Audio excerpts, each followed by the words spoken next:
이 시간 우리에게 주신 하나님의 말씀은 시편입니다. 시편 25편 1절에서 7절까지 말씀 보겠습니다. 구약 성경 시편 25편 1절에서 7절까지 말씀입니다. 제가 가진 성경으로 구약 성경 819페이지 시편 25편 1절에서 7절까지 우리 교독하는데요. 제가 먼저 1절 읽겠습니다. 여호와여, 나의 영혼이 주를 우러러 보나이다. 내가 주께 의지하였사오니 나를 부끄럽지 않게 하시고 나의 원수들이 나를 이겨 개가를 부르지 못하게 하소서. 주를 바라는 자들은 수치를 당하지 아니하려니와 까닭없이 속이는 자들은 수치를 당하리이다. 주의 도를 내게 보이시고 주의 길을 내게 가르치소서. 주의 진리로 나를 지도하시고 교훈하소서. 주는 내 구원의 하나님이시니 내가 종일 주를 기다리나이다. 주의 긍휼하심과 인자하심이 영원부터 있었사오니 주여 이것들을 기억하옵소서. 같이 읽습니다. 여호와여, 내 젊은 시절의 죄와 허물을 기억하지 마시고 주의 인자하심을 따라 주께서 나를 기억하시되 주의 선하심으로 하옵소서. 아멘. 아멘. 우리 한 번 더 기도하겠습니다. 좋으신 하나님 아버지 감사합니다. 하나님의 말씀 앞에 섰습니다. 말씀을 통하여 깨닫게 하여 주시고 우리의 삶의 방향 가운데 하나님 앞에 고쳐져야 될 부분이 있다면 하나님 바르게 고쳐지게 하여 주시고 말씀이 우리의 삶의 중심을 잡게 하여 주시며 하나님, 그래서 그 하나님과의 바른 관계 가운데 설 수 있도록 주님 축복하여 주시옵소서. 이 시간 사모하는 주의 백성들 가운데 주의 성령으로 조명하여 주시고 그 말씀의 능력을 경험할 수 있도록 성령께서 역사하여 주시옵소서. 함께하여 주실 주님 기대하오며 감사를 드리며 예수님의 이름으로 기도하옵나이다. 아멘. 아멘. 좋은 저녁입니다. 특별히 이 금요 시간 은혜를 사모해서 나오신 우리 모든 성도님들 그 하나님의 말씀의 은혜와 그 능력이 저와 여러분의 심령 가운데 넘치기를 소원합니다. 오늘 이 시편 25편은 다윗의 시라고 이렇게 기록이 되어 있습니다. 특별히 오늘 이 말씀을 통해서 저는 세 가지 교훈으로 정리해서 이 말씀을 나누려고 합니다. 첫 번째로 주를 우러러 보는 것이 우리의 힘과 능력이 된다는 것이에요. 다시 한번요. 주를 우러러 보는 것이 우리의 힘과 능력이 된다는 것입니다. 여러분, 우리가 무엇을 귀하게 여기느냐에 따라서 우리의 인생이 달라집니다. 정말 귀한 것, 정말 가치 있는 것, 생명 걸 수 있는 것을 그렇게 귀하게 여기고 가치 있게 여기고 거기에 마음을 둔다면 정말 그것이 사는 길이라는 것이에요. 그런데 반대로 가치 없는 것, 없어질 것, 썩어질 것, 거기에 목숨을 걸고 거기에 마음을 두면 여러분 우리의 인생이 어려워지고 힘들어진다는 것이에요. 여러분 예를 들어서 돈이 아주 중요합니다. 돈이 없으면 인생 살기 참 힘듭니다. 여러분 돈을 잘 사용하면 많은 유익이 있습니다. 굉장히 유용하고 삶을 윤택하게 합니다. 돈이 있어야지 좀 편해집니다. 그렇다고 해서 돈을 너무 귀하게 여기고 그것을 추종하고 심지어 그것을 우상시하면 그것이 위험하다는 것이에요. 여러분 돈의 가치를 정확하게 알고 그것을 잘 벌고 잘 쓰고 그렇게 하는 것이 좋은데 그것이 지나쳐서 돈을 우러러 보면서 돈을 욕심부리고 그것을 잘못 추종하면 우리의 영혼이 피폐해진다는 것입니다. 여러분 흔히 돈에 미쳤다라고 이런 표현 쓰지 않습니까? 돈에 보통 미친 게 아니에요. 돈을 너무 귀하게 여겨요. 그래서 그것을 막 우러러 보고 막 돈만 추구하는 거예요. 돈을 너무 추구하다 보니까 심지어 거짓말을 하게 되고 정직하지 못한 방법을 사용하게 되고 또 돈 때문에 오히려 사람을 잃어버리고 돈 때문에 상처를 주는 일들이 얼마나 많이 있습니까? 여러분 돈이 귀하다고 그것을 우러러 볼 것이 아니라는 것입니다. 그런 것들이 많이 있어요. 돈만 그렇습니까? 여러분 사람도 마찬가지입니다. 존경하고 배울 만한 그런 좋으신 분들이 많이 있습니다. 여러분 그렇지만 다 인간이 약하기 때문에 부족함이 있어요. 그 부족함을 인정해야 되는데 그것을 무시하고 어떤 사람이 귀하고 멋지다고 좋다고 그 사람을 너무 추종하고 막 우상시하고 따라다니면 반드시 실망할 일이 생기게 되어 있다는 것이에요. 여러분 존경할 만한 스승과 이인에 대해서 그 존경하고 또 칭찬하고 본받으면 됩니다. 그 이상 지나치게 사람을 높이고 막 거기에 막 목숨을 걸고 따라다니고 평생을 당신을 위해서 내가 막 헌신하겠다라고 막 이렇게 하고 이렇게 하면 여러분 반드시 그 사람을 통해서 넘어지게 된다는 거예요. 여러분 다 사람은 부족해요. 여러분 우리가 정말 우러러 보아야 될 분이 누구십니까? 여러분 우리가 정말 생명 바쳐서 우러러 보고 귀하게 여겨야 될 분이 누구시냐면 우리가 믿는 우리가 바라는 살아계신 하나님 여호와이시라는 거예요. 그 하나님만 우리가 우러러 보고 가치 있게 여기고 그분께 마음을 둬야 된다는 거예요. 그래서 오늘 시편 25편 1절은 이렇게 고백하고 있습니다. 우리 1절을 같이 한번 읽어볼까요? 시작. 여호와여 나의 영혼이 주를 우러러 보나이다. 여호와여 나의 영혼이 주를 우러러 보나이다. 주님보다 더 귀한 것이 없습니다. 다른 것으로는 우리의 영혼이 만족할 수 없습니다. 주님 바라볼 때 내 영혼이 만족합니다. 내 영혼이 주님을 바라봅니다. 주님을 우러러 봅니다. 그렇습니다. 여러분 우리는 하나님의 형상으로 창조되었기 때문에 하나님을 우러러 볼 때 우리의 영혼이 만족함을 느낄 수 있고 또 우리가 살게 되고 정말 주님 안에서 주님을 우러러 볼 때 참 행복과 만족을 느끼는 존재가 바로 저와 여러분이라는 거예요. 저와 여러분은 그렇게 창조되어졌어요. 그런데 그 하나님을 우러러 보기보다 그 하나님 아닌 다른 것들, 세상적인 것들, 없어질 것들, 금방 없어지고 사라질 것들에 거기를 막 너무 추종하고 우러러 보면 무너지게 된다는 거예요. 또한 하나님을 무시하고 내가 알아서 살겠다고 내가 좋아하는 거 추구하면 살겠다고 하는 것은 성경에서 말하는 것처럼 그것은 어리석은 것이라는 거예요. 물론 하나님을 믿으면서도 이렇게 고백하는 분이 있겠어요? 설마 하나님 제가 제 인생 제가 좋은 거 추구하면서 살게요. 여러분 이렇게 심하게 말하는 사람들은 없겠죠. 하나님을 대적하면서. 여러분 우리가 다 하나님을 교제하기를 원하고 그분과 사귐이 있기를 원하고 그분을 우러러 보기를 원하는데 정말 그분을 우러러 본다는 것이 무엇인가 좀 한번 생각을 해보자는 거예요.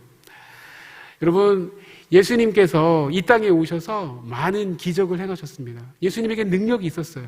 그리고 예수님께서 병자들을 고치시고 또 예수님이 마귀들을 또 물리치시고 또 많은 기적들을 행하셨죠.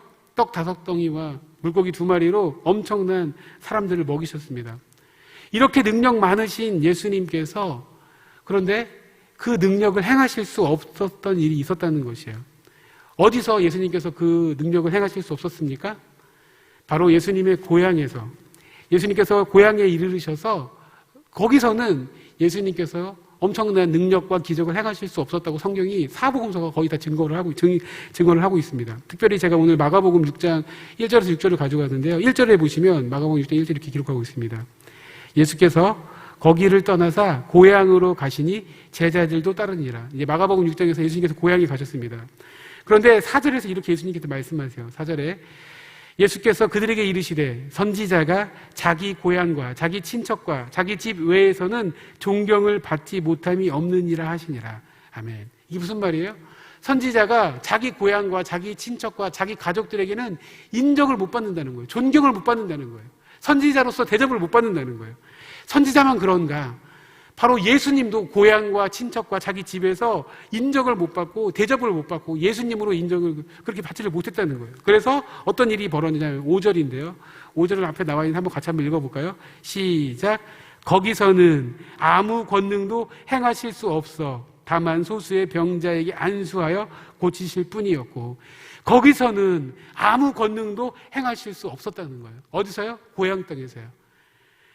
고향 땅에서는 예수님께서 예수님의 능력을 행하실 수 없었어요. 그래서 마가복음 6장 6절에 이렇게 표현하고 있습니다. 그들이 믿지 않음을 이상히 여기셨더라. 이에 모든 촌에 두루 다니시며 가르치시더라. 아멘. 예수님께서 이상히 여기셨어요. 그 고향 사람들이 예수님을 믿지 않음을 이상히 여기셨다라고 예수님께서 그렇게 이상히 여기셨다라고 오늘 성경은 기록하고 있었다는 것입니다. 여러분 왜 고향 사람들이 여러분 예수님을 인정하지 않습니까? 예수님을 너무 잘한다고 생각하는 거예요. 예수 우리가 잘 알지. 그 집을 잘 알잖아. 그 마리아의 아들 목수 아니야 목수. 그 형제들 다 우리랑 같이 살았잖아.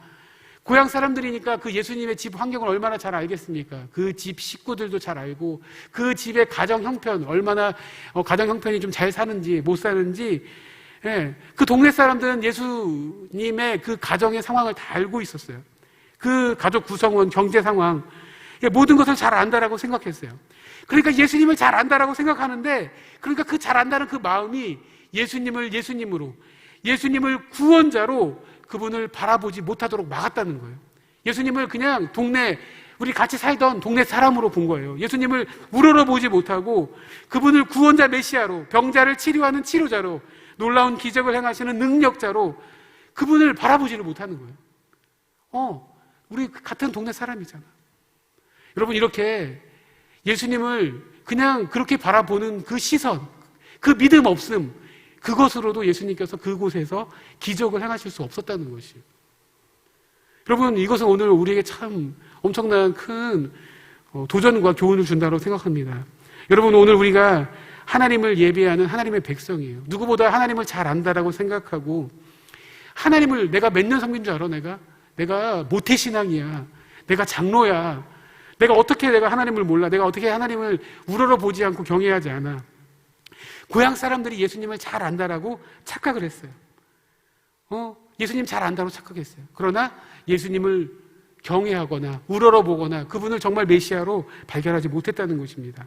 혹시 우리가 오늘 이 고향 사람들과 같이 하나님을 안다고 생각하면서 혹시 하나님을 정말 하나님으로 우러러보지 못하고 있다면, 여러분, 그 하나님의 큰 은혜와 능력을 절대로 경험할 수 없다는 거예요.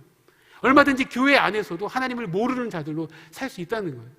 예수님께서는 주여 주여 하는 자가 다 아버지께 올 자가 아니라고 말씀하셨잖아요. 주님의 이름을 부름에도 불구하고 주님께 버림받은 자들이 성경에 있어요. 얼마나 무서운 말씀입니까? 여러분, 우리는 하나님을 하나님으로 바라볼 수 있는 눈이 열려져야 될 줄 믿습니다. 여러분, 하나님을 그렇게 하나님으로 경외하고 두려워하는 마음으로 여러분 그 하나님을 바라보고 계십니까? 여러분, 우리 하나님은 사실 구약 백성은 하나님의 이름을 부를 수도 없었어요. 하나님은 온 천지 만물을 다스리시는 만군의 여호와예요. 감히 우리 같은 허물 많고 죄 많은 우리가 하나님의 이름을 그냥 함부로 부를 수도 없는, 구약 백성들은 부를 수도 없어요. 여러분, 그 두렵고 떨림으로 하나님을 찾고 그 하나님 앞에 나가고 계십니까? 아니면 버릇없는 아이가 할아버지의 수염을 잡고 노는 것처럼 그렇게 하나님을 대하고 계십니까? 하나님을 믿는다고 생각하면서도 하나님 믿으면 복 준대, 이런 자세로 혹시 그런 어처구니 없는 마음으로 하나님 앞에 나아가고 있습니까? 다시 한번 우리의 마음을 돌이켜서 살아계신 하나님을 인정하고 그 하나님을 높여 바라볼 수 있는, 두렵고 떨림으로 경외하는 마음으로 바라볼 수 있는 그런 믿음의 종들 저와 여러분들 될 수 있기를 소원합니다. 하나님은 하나님이십니다. 그 하나님을 경외하고 두려움으로 바라볼 때 그 하나님께서 우리의 정말 참 능력자와 되시고 은혜 주시는 그 분이 되실 줄 믿습니다. 그 하나님을 우러러보는 것, 경외하는 것인데요. 그 구체적으로 또 2절은 그 우러러보는 것이 무엇인지 다르게 표현하고 있는데 2절도 같이 한번 읽어보겠습니다. 시편 25편 2절입니다. 시작. 나의 하나님이여, 내가 주께 의지하였사오니 나를 부끄럽지 않게 하시고 나의 원수들이 나를 이겨 개가를 부르지 못하게 하소서. 아멘. 하나님을 우러러보는 것은 하나님을 경외하는 것이에요. 그 하나님을 철저하게 의지하는 거예요. 그래서 오늘 2절은 내가 주께 의지하였사오니 나를 부끄럽지 않게 하여달라고 이렇게 시편 기자가 고백을 하고 있습니다. 여러분, 주님을 바라보고 주님을 우러러보면서 주님을 철저하게 의지하는 것, 이것이 하나님의 은혜와 능력을 덧입는 길이라는 것이에요. 여러분 최근 가장 의지하고 있는 것이 무엇입니까? 여러분, 우리가 정말 의지하고 있는 것이 무엇인지, 우리가 정말 말이 아니라 진심으로 우리가 의지하고 있는 것이 무엇인지를 알려면 우리가 가장 두려워하는 것이 무엇인지를 보면 알 수 있을 것 같아요. 내가 정말 돈 문제, 경제적인 문제를 두려워하고 있다면 아마 돈과 경제적인 문제를 의지하고 있는 그런 사람일 거예요. 혹시 우리가 우리의 자녀들을 너무 걱정하고 있다면 내가 자녀를 의지하는 사람일 가능성이 굉장히 크다는 것입니다. 내가 건강을 굉장히 걱정하고 건강을 굉장히 부담스러워하고 있다면 내가 굉장히 건강을 의지하는 사람이라는 거예요. 건강이 그러니까 부담이 되는 거죠. 내가 미래에 대해서 굉장히 두려워하고 있다면 내가 굉장히 미래를 의지하고 내 노후를 의지하는 그런 사람일 수 있다는 것이에요. 정말 여러분이 의지하고 여러분이 정말 부르짖는 여러분이 의탁하는 분이 여호와 하나님이십니까? 여호와 하나님께 마음을 두면서 그 하나님께 은혜를 구하고 있습니까? 여러분, 우리 삶에 뭐 경제적인 문제든 자녀의 문제든 건강의 문제든 뭐 염려가 되고 걱정이 되고 하겠지만 이런 모든 염려거리와 두려움의 거리들을 철저하게 주님께 아뢰고 주님을 의지하면서 주님 도와주십시오. 불쌍히 여겨주십시오. 이런 것들이 저에게 걱정과 두려움을 줍니다. 주님 철저히 주님을 의지합니다. 저를 붙들어 주십시오. 저를 불쌍히 여겨주십시오. 이렇게 의지하고 기도하는 믿음의 종들 저와 여러분들이 될 수 있기를 소원합니다. 오늘 2절의 고백과 같이 주를 의지하는 자들을 부끄럽지 않게 하시고 원수가 나를 이겨서 그렇게 나를 개가를 부르지 못하도록 그렇게 해달라고 기도하는 것처럼 주님 앞에 주님을 철저하게 의지함으로 우리 삶을 붙들어 주시는 그 하나님의 은혜를 누리는 그런 믿음의 종들 저와 여러분들 될 수 있기를 소원합니다. 3절에서는 그 표현도 3절도 나와 있는데요. 우리 3절도 같이 한번 읽어보겠습니다. 자막은 없는 자막이 있네요. 3절 같이 한번 읽어보겠습니다. 시작. 주를 바라는 자들은 수치를 당하지 아니하려니와 까닭 없이 속이는 자들은 수치를 당하리이다. 아멘. 이 주님을 우러러보고 주님을 의지하고 또 시편 기자는 3절에서 주를 바라는 자들은 주님을 바라고 소원하고 주님을 주목하는 자들은 수치를 당하지 않는다라고 이렇게 표현하고 있습니다.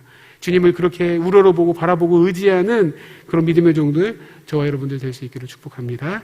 아멘. 두 번째로 주님의 교훈, 주님의 가르침을 구하고 그것을 기뻐하라는 것입니다. 4절과 5절인데요. 우리 4절과 5절을 같이 한번 읽겠습니다. 시작. 여호와여 주의 도를 내게 보이시고 주의 길을 내게 가르치소서. 주의 진리로 나를 지도하시고 교훈하소서. 주는 내 구원의 하나님이시니 내가 종일 주를 기다리나이다. 아멘. 오늘 4절에 보니까 주의 도, 또 주의 길 내게 가르치소서. 또 5절에 주의 진리로 나를 지도하시고 교훈하소서. 내가 종일 주를 기다리나이다. 진리로 주의 말씀으로 주의 교훈으로 나를 가르치시고 나를 지도하여 주십시오. 그것을 주님의 가르침을 기뻐하고 주님께 그 가르침 받는 것을 구하는 그것이 살 길이고 그것이 믿음의 백성이 가야 될 길이라는 거예요. 주님에게 가르침을 받는 것이 얼마나 축복된 길입니까? 주님의 지도를 받는다면 여러분 얼마나 인생에 놀라운 은혜가 있겠습니까? 그런데 어리석고 교만한 사람들은 주님의 가르침을 무시해요. 그분의 교훈을 싫어해요. 배우지를 않아요. 왜 그렇습니까? 자기 지혜가 최고인 줄 알아요. 자기 생각이 다 옳고 자기가 뭐든지 할 수 있다고 믿는 거예요. 그래서 주님의 지혜를 구하지 않고 자기 경험과 자기 지혜를 가지고 막 나아간다는 것입니다. 여러분 이게 자녀들을 키워보면 이렇게 자녀들이 정말 지혜로운 자녀들과 또 어리석은 자녀들이 있지 않습니까? 여러분 지혜로운 자녀들은 어떻습니까? 부모님이 아무리 같은 말을 반복해서 해도 들어요. 우선 아무리 고리타분한 말을 해도 무시하지 않고 듣습니다. 좀 자기 생각과 달라도 일단 들어요. 나중에 그 다르게 행동한다 할지라도 겸손하게 순종해서 듣습니다.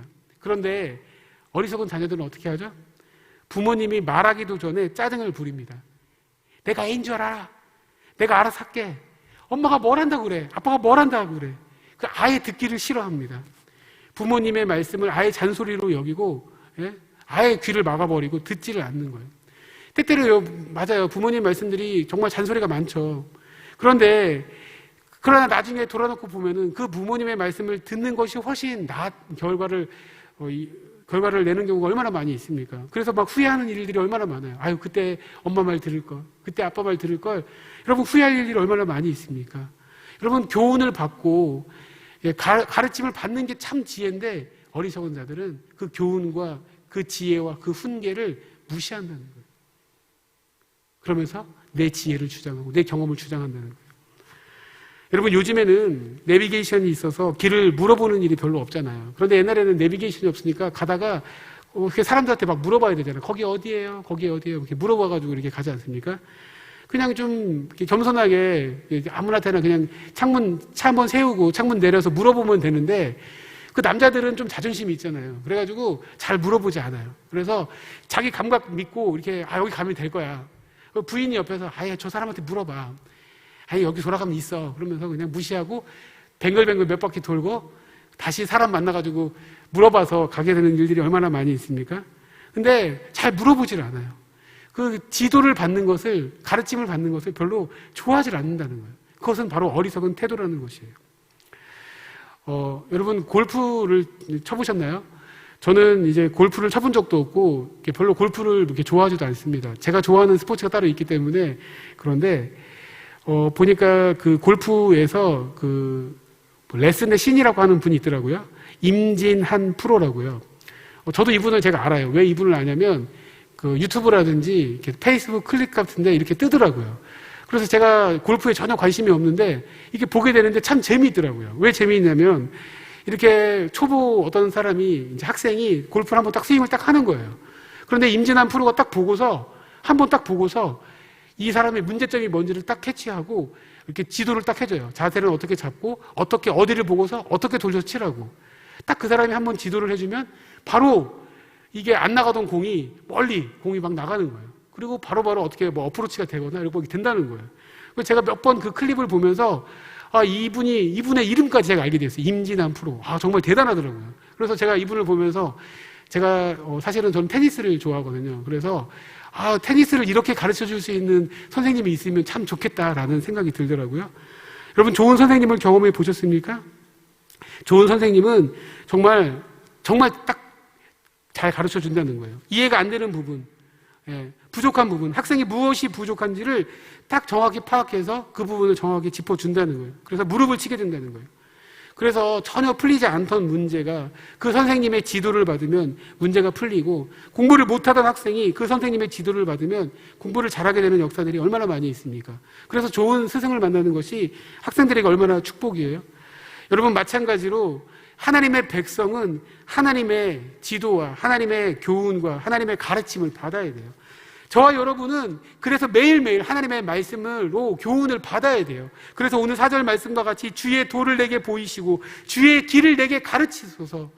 내 삶의 습관대로 살았던 방법으로 살지 않고 주님의 도와 주님의 길을 가르쳐달라고. 주님, 제 길을 지도해 주세요. 저를 가르쳐 주세요. 겸손하게 무릎 꿇고 주님께 가르쳐달라고 기도하면서 가르침을 받아야 된다는 거예요. 여러분, 그래서 하나님의 백성은 그 하나님의 그 가르침을 받는 것을 기뻐하고 그 가르침을 날마다 배우기를 사모하는 그런 종들이 되어야 된다는 것입니다. 여러분 얼마나 하나님의 그 주님의 가르침을 받기를 기뻐하시고 여러분 그것을 소원하십니까? 얼마나 그 갈급한 마음으로 하나님의 말씀 앞에 나아가십니까? 주님, 저를 가르쳐 주시고 저를 교훈하여 주십시오. 저의 지혜 없음을 불쌍히 여겨주시고 하나님 저를 긍휼히 여겨주십시오. 주님 가르쳐 주십시오. 갈 바를 알지 못합니다. 제가 이제 점점 좀 더 나이를 먹으면서 더 깨닫는 게 뭐냐면 내 머리로는 안 되는구나. 내 실력으로는 안 되는구나. 더 어릴 때도 많이 느꼈지만 나이를 느끼면서 더 많이 느끼는 게 있어요. 내 머리로는 안 되는구나. 내 실력으로는 안 되는구나. 그렇다면 우리에게 필요한 것이 무엇입니까? 주님의 교훈이에요. 주님의 지도예요. 주님의 가르침. 그것을 받기를 말마다 소원하고 주님께 그것을 구해야 된다는 것입니다. 그래서 야고보서 1장 5절은 이렇게 말씀하고 있습니다. 야고보서 1장 5절에 너희 중에 누구든지 지혜가 부족하거든 모든 사람에게 후히 주시고 꾸짖지 아니하시는 하나님께 구하라. 그리하면 주시리라. 여러분 지혜의 부족을 느껴야 돼요. 근데 지혜의 부족을 느끼지 않고 하나님 제가 알아서 할게요. 제 인생은 제가 살 수 있어요. 아니요. 철저하게 하나님께서 가르쳐 주시지 않으면, 저 지도하지 않으시면 저 안 돼요. 갈 바를 알지 못해요. 저 어떻게 해야 돼요? 하나님, 저한테 가르쳐 주세요. 지혜를 주세요. 라고 하나님 앞에 간절히 주님의 지혜를 구하고 주님의 지도를 받기를 소원하는 그런 믿음의 종들, 저 여러분들 될 수 있기를 소원합니다. 5절 끝에 내가 종일 주를 기다리나이다. 종일 주를 기다리나이다. 여러분 뭔가를 애타게 하루 종일 기다려 보셨습니까? 요즘은 택배 서비스가 너무 잘 돼가지고 오래 기다리지 않아도 하루나 이틀이나 그냥 기다리지 않아도 막 오잖아요. 근데 옛날에 옛날에 새가 이렇게 편지 물어다 주고 옛날 이런 시절에는 뭔가 소식이 올라오면 기다리고 몇 날 며칠을 종일 동안 기다리던 그 애타는 마음으로 여러분 기다려 보셨습니까? 오늘 시편 기자가 그 주님의 은혜와 주님의 지도와 주님의 가르침을 내가 종일 주를 기다리나이다 라고 이렇게 고백하고 있다는 거예요. 여러분 그 기대와 그런 소망을 가지고 주님의 가르침을 여러분 기대하고 기다리십니까? 그 간절한 마음을 갖고 주님의 가르침을 구하고 주님께 지도를 받기를 소원하는 그런 믿음의 종들 저 여러분들 될 수 있기를 소원합니다. 아멘. 마지막 세 번째로 오늘 말씀은 주의 긍휼과 주의 인자를 구하라라고 시편 기자는 그렇게 고백하고 있습니다. 6절인데요. 6절 말씀을 같이 한번 읽어보겠습니다. 시작. 여호와여 주의 긍휼과 인자하심이 영원부터 있었사오니 주여 이것들을 기억하옵소서. 아멘 아멘 아멘. 주의 긍휼과 인자하심이 영원부터 있었사오니 주여 이것들을 기억하옵소서. 여러분 우리가 사람들 앞에서는 다 이렇게 멀쩡한 것 같이 서 있지만 여러분 다 우리에게 아픔이 있어요. 문제가 있고 또 나이가 들면 또 병도 들고 인생이 강한 것 같지만 여러분 우리가 얼마나 약합니까? 건강을 잃어보면 또 물질을 좀 잃어보면 또 큰 시험을 만나게 되면 우리가 알게 됩니다. 내 수준을 알게 되고 우리가 얼마나 부족하고 약한 존재인지를 알게 된다는 거예요. 그것을 알고 그렇기 때문에 주님의 긍휼과 주님의 도우심 없이는 살 수 없습니다라는 것을 깨닫고 그 주님께 더 가까이 나아가야 된다는 거예요. 그런데 우리가 좀 자존심이 세요. 여러분 동창회 갈 때 우리 여자분들은 고민이 많죠. 무엇을 입고 나갈까? 옷장에 옷은 많은데 동창회에 입고 나갈 옷은 별로 없어요. 오랜만에 만나는 동창들에게 없어 보이거나 불쌍하게 보이는 것은 죽기보다 싫은 거죠. 그래서 이런저런 신경을 다 씁니다. 있는 백 없는 백 다 이렇게 들고. 우리는 사람들에게 불쌍하게 여김을 받는 것을 굉장히 큰 자존심에 상처난 것으로 생각을 합니다. 나를 지금 거지로 알아? 막 그러면서 우리를 막 이렇게 불쌍히 여기거나 막 이러면 막 자존심이 상해가지고 잠을 못 이루는 게 바로 우리들 아니겠습니까? 우리가 사람들한테 이렇게 불쌍히 여김 받는 것은 좀 그럴 수 있어요. 그러나 여러분 하나님 앞에서는 저와 여러분이 다 불쌍히 여김을 받아야 돼요. 저와 여러분 다 하나님의 긍휼을 받아야 돼요. 그 긍휼과 그 인자가 필요하다는 거예요. 그만큼 우리는 여러분 연약하고 부족한 자라는 거예요. 그래서 오늘 시편 7절은 이렇게 기록하고 있어요. 7절도 같이 한번 읽어볼까요? 시작. 여호와여 내 젊은 시절에 죄와 허물을 기억하지 마시고 주의 인자하심을 따라 주께서 나를 기억하시되 주의 선하심으로 하옵소서. 아멘 아멘. 우리가 다 죄인이라는 거예요. 그렇기 때문에 주님의 용서하심, 그분의 긍휼과 인자하심이 필요하다는 것입니다. 여러분 한 사람도 저는 죄가 없어요, 아무 문제 없어요, 저는 주님의 긍휼하심, 불쌍히 여기심 필요 없어요 라고 그렇게 고백할 수 있는 인생이 아무도 없다는 거예요.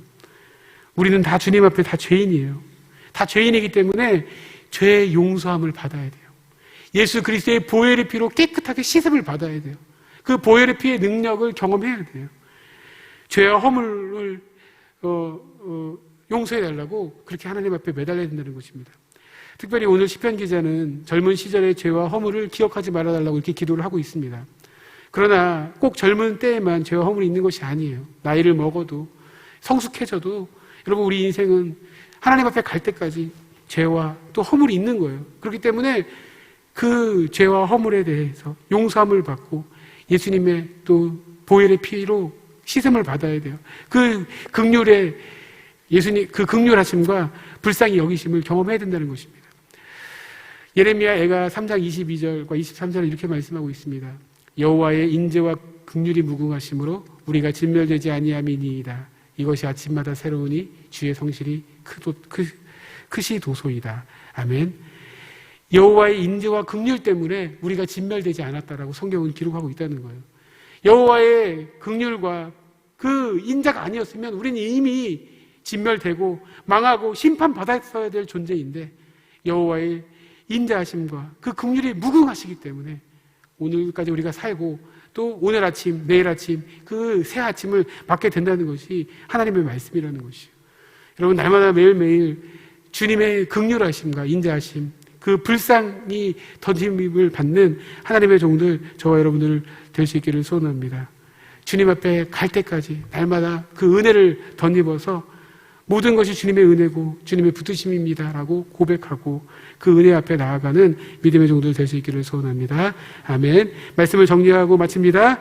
첫 번째 교훈, 주를 우러러 보나이다. 주를 우러러 보는 것이 우리의 힘과 능력이에요. 주님을 의지하라는 것입니다. 주님의 가르침, 교훈, 그분의 길, 주님의 교훈을 받아야 돼요. 그래서 그것을 주님의 가르침을 구해야 돼요. 날마다 배우고자 하는 마음, 주님의 말씀을 달라고 간절히 구하는 믿음의 종들이 되어야 된다는 것입니다. 긍휼과 인자, 주님의 불쌍히 여겨주심을 입어야 돼요. 저 여러분은 다 약해요. 다 죄인이에요. 그 긍휼히 여겨주심, 불쌍히 여겨주심, 그 은혜 덧입어서 오늘도 살고 내일도 살 줄을 믿습니다. 그 은혜를 구하고 나아가는 믿음의 종들, 저 여러분들이 될 수 있도록 있기를 축복합니다. 아멘. 우리 시간 찬양하고 한번 기도하기를 원합니다. 내게 허락하신 시련을 통해 우리 같이 찬양